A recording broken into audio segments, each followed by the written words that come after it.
Hello everybody and welcome back to another episode of the Wellsy Weekly Podcast, the show where I talk about anything and everything.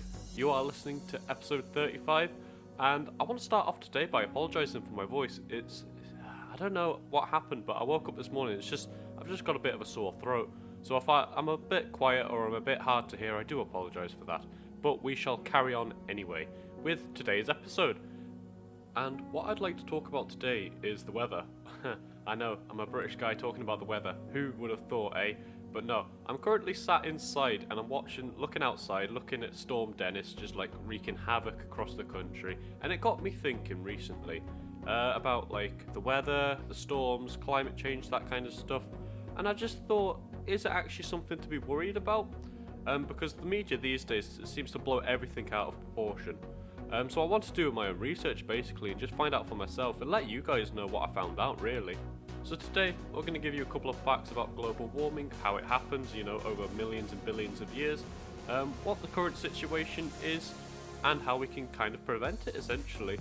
But before I get into all of that, the question for this week is, how is Storm Dennis affecting you? Let me know down below in the comments, or if you've come from my Facebook page, you can write a comment on there as well.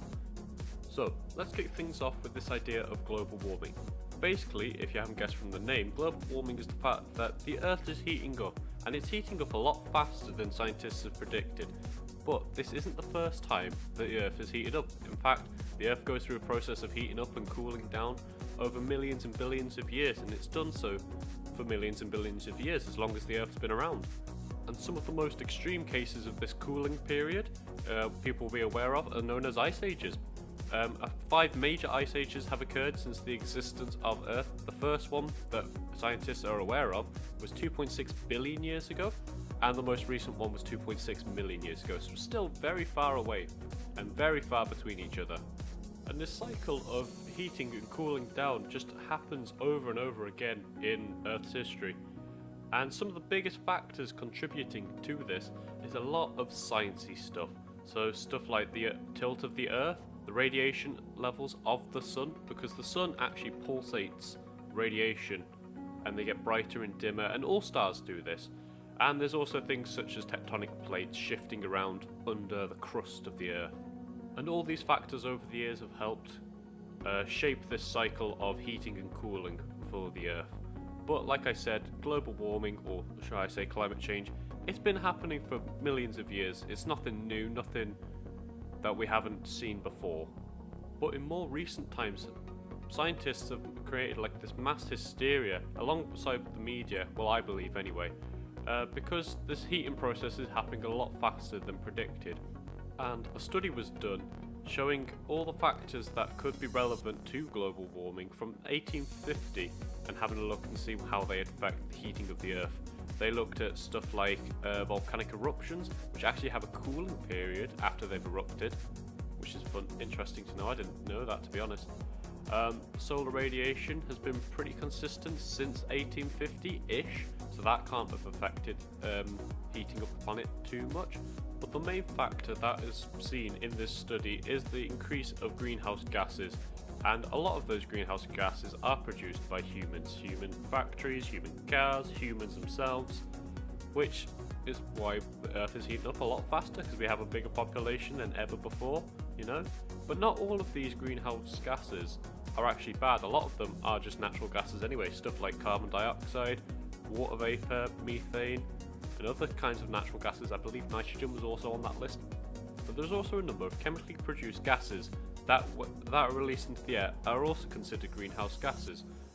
Now, for anybody who doesn't know what a greenhouse gas is, or is a little fuzzy on the definition, basically the gases that trap the energy of the sun and heat up the planet, kind of like when you're in a greenhouse.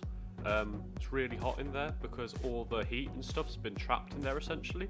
It's kind of the same thing, but instead of glass trapping all the heat in, it's the gases in the air.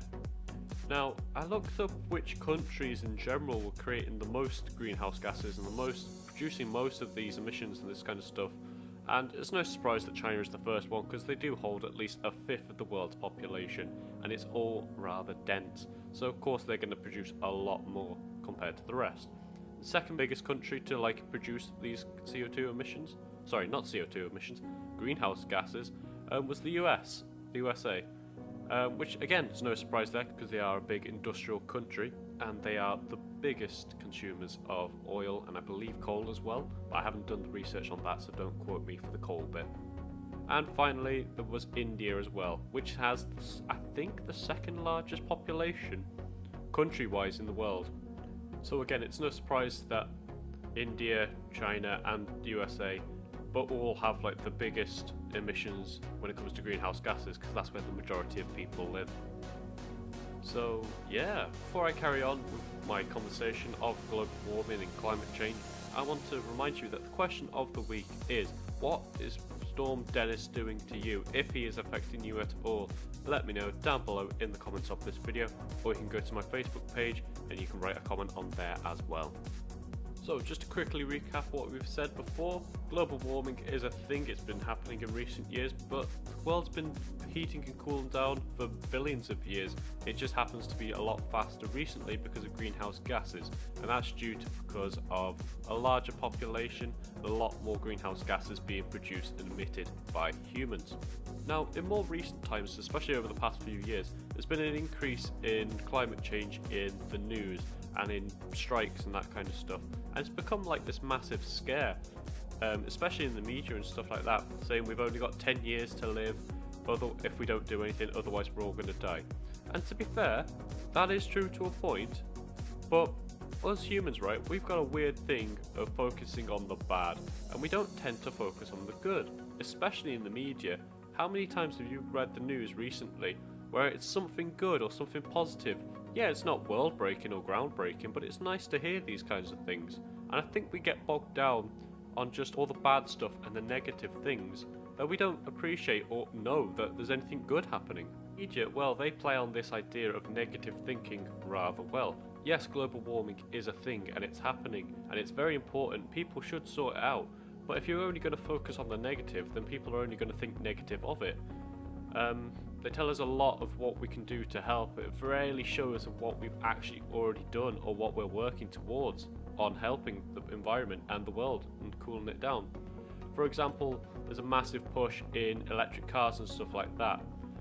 There's been a massive, huge investments by companies to go more into solar farms and wind farms and hydro farms, which are basically just like creating energy and electricity from water, which is really cool to be fair.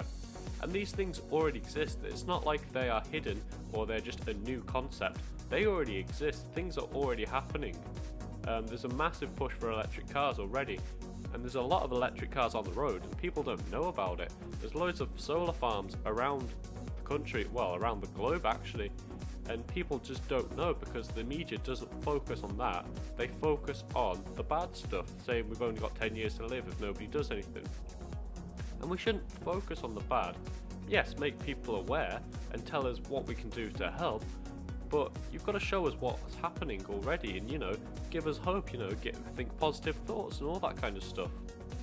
It's like a story or a movie. You don't want to end on the bad part or anything like that. No, you want a happy ending. So I think the media is affecting our judgment on climate change in general because they don't focus on the positive side of it. They only focus on, there's this big incoming doom thing that's happening. We should panic and we should cause hysteria. No, we shouldn't do that. We should focus on, yes, making aware of the situation, but also, see what we're doing to help. Well, that's just my opinion anyway. It's my opinion and my opinion alone. If you have a different opinion to me or anybody else, that's fine. Don't judge anybody about it. Just know that it's somebody else's opinion. So that's what I think on climate change at the moment anyway. And I think that's about it for today's episode actually. I know it's been a little more serious than usual, but I hope you've enjoyed it nonetheless. I'll remind you that the question of the week is, how is Storm Dennis affecting you? Has it been causing down any trees? I know recently there was a tree knocked down over the bridge where I live actually, and it was I didn't think it was that bad, but clearly it was a massive tree and it fell over, so it must be pretty serious. But anyway, thank you for listening everybody, and remember, enjoy a cuppa.